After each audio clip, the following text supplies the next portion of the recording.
क्या आपको भी कभी ऐसा महसूस हुआ है कि आपके दोस्त जीवन में बहुत खुश हैं और आपका जीवन नीरस है? क्या आपको भी कभी ऐसा महसूस होता है कि आपके दोस्त जीवन में खुशियां मना रहे हैं, छुट्टियां बिता रहे हैं और आप ऐसा कोई एक्सपीरियंस मिस कर रहे हैं? अगर ऐसा है, तो ये एक बहुत बड़ी साइकोलॉजिकल प्रॉब्लम है, जिसे कहा जाता है फोमो। क्या आपने ये नाम पहले कभी सुना है? यंगस्टर्स को पूछिए, फोमो के बारे में वो आपको बताएंगे। इसे कहा जाता है फियर ऑफ मिसिंग आउट। अगर ऐसी कोई समस्या आपके जीवन में है या आपके आसपास के किसी के जीवन में है, तो आज का ये लेक्चर आपके लिए बहुत काम का है। आपको लास्ट तक जुड़े रहना है और हर उस एक व्यक्ति तक इसे शेयर करना है जिसे आप जीवन में खुश देखना चाहते हैं, सफल देखना चाहते हैं। तो फोमो है क्या? इसके हमारे फिजिकल और मेंटल हेल्थ पर क्या प्रभाव पड़ता है और इससे बचने के क्या रिसर्च बेस्ड साइंटिफिक टेक्निक्स हैं, आज मैं आपको बताने जा रहा हूं। जुड़े रहना है आपको लास्ट तक इस लेक्चर से। समझते रहना है मोटिवेशन के तरीके को। जीवन में खुशहाल होना है, सफल होना है, खुशियां बांटते रहना है। आइए शुरू करते हैं। तो आज के डिजिटल युग में फोमो यानी फियर ऑफ मिसिंग आउट की समस्या आम है। यह समस्या न सिर्फ हमारे मानसिक स्वास्थ्य पर असर डालती है, बल्कि हमारे रिश्तों और खुशियों को भी प्रभावित करती है। टाटा कम्युनिकेशन की हाल ही की एक रिपोर्ट है, जिसके अनुसार 82% भारतीय फोमो महसूस करते हैं। आपको बता दूं कि हम में से कई सारे लोग ऐसा महसूस कर रहे हैं। इसका सीधा सा मतलब ये है कि आपने कभी ऐसा महसूस किया है कि लोग मजेदार पार्टी कर रहे हैं, शानदार छुट्टियां मना रहे हैं और आप जीवन में कुछ खास नहीं कर पा रहे हैं? फोमो से पीड़ित व्यक्ति को लगता है कि उसके जीवन में कोई खुशी नहीं है, वो जीवन में कुछ नहीं कर पा रहा है और उसका जीवन बर्बाद हो रहा है। फोमो केवल सोशल मीडिया या इंटरनेट के जरिए नहीं होता, लेकिन इसकी वजह से बड़ी संख्या में लोग फोमो का शिकार जरूर हो रहे हैं। यह तब भी महसूस हो सकता है जब आपके दोस्त छुट्टियां मनाकर वापस आएं और उत्साहित होकर आपको उसके बारे में बताएं। ऐसे में आपको जब लगता है कि आपके पास ये एक्सपीरियंस जीवन में नहीं हो पाया, और इसका मतलब है कि आप फोमो के शिकार हैं। मनुष्य स्वाभाविक रूप से एक सामाजिक प्राणी है। इसी वजह से वह समूह से बाहर किए जाने से डरता है। उसको लगता है कि जो कुछ हर कोई एक्सपीरियंस कर रहा है, उसे भी वो एक्सपीरियंस करना चाहिए।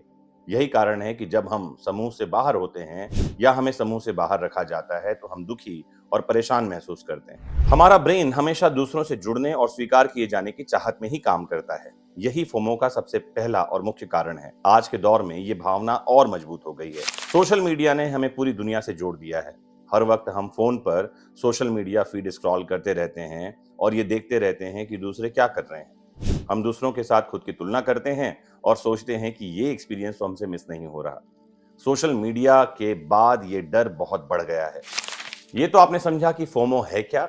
आइए इसके दुष्प्रभावों पर सीधे आपको लिए चलता हूं कि इसके मेंटल और फिजिकल हेल्थ पर क्या प्रभाव पड़ रहे हैं। तो जो लोग फोमो से पीड़ित हैं, वे कुछ भी मिस नहीं करना चाहते जीवन में। अनावश्यक जोखिम लेते हैं और टीनएजर्स में बिना मतलब का जोखिम लेने और नशे की आदत जो है, ये बढ़ती जा रही है।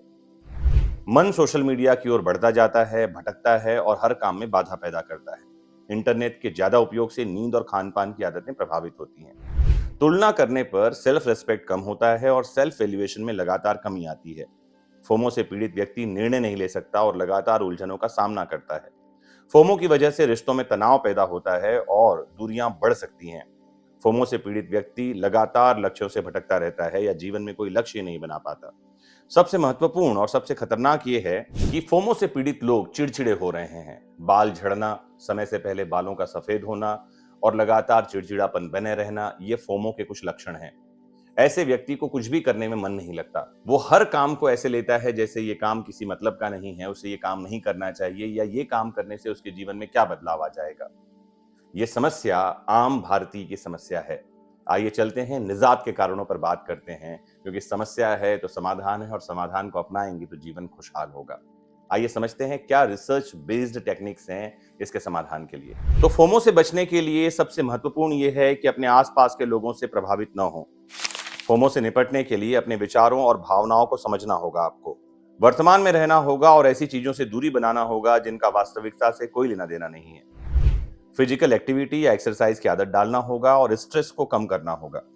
फोन का नोटिफिकेशन बंद रखना होगा। सोशल मीडिया पर लोगों को स्क्रॉल करना बिल्कुल बंद करना होगा। लोगों को स्टॉक मत करिए सोशल मीडिया पर और लगातार स्क्रॉलिंग से बचिए।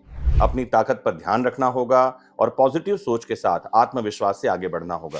दोस्तों, परिवारों और नए लोगों के साथ बेहतर संबंध बनाकर फोमो को कम किया जा सकता है। लगातार सकारात्मक सोच बनाए रखने के साथ ही सबसे अंत में ग्रेटिट्यूड प्रैक्टिस करना आपको फोमो से बचा सकता है। ग्रेटिट्यूड क्या है कि जीवन में जो कुछ भी है, उसके लिए धन्यवाद दीजिए।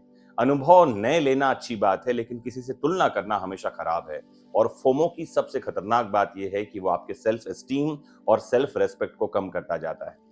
मुझे उम्मीद है कि आज का ये मोटिवेशन मंत्र एक नई तरह की समस्या और उसका ठीक-ठीक समाधान बताने में कामयाब हुआ होगा। जुड़े रहना है आपको अपने फेवरेट प्लेटफ़ॉर्म विधिक शिक्षा से। मोटिवेट होते रहना है और अगले संडे वापस मिलना है सुबह 7 बजे मोटिवेट होने के लिए। नमस्कार, जय हिंद।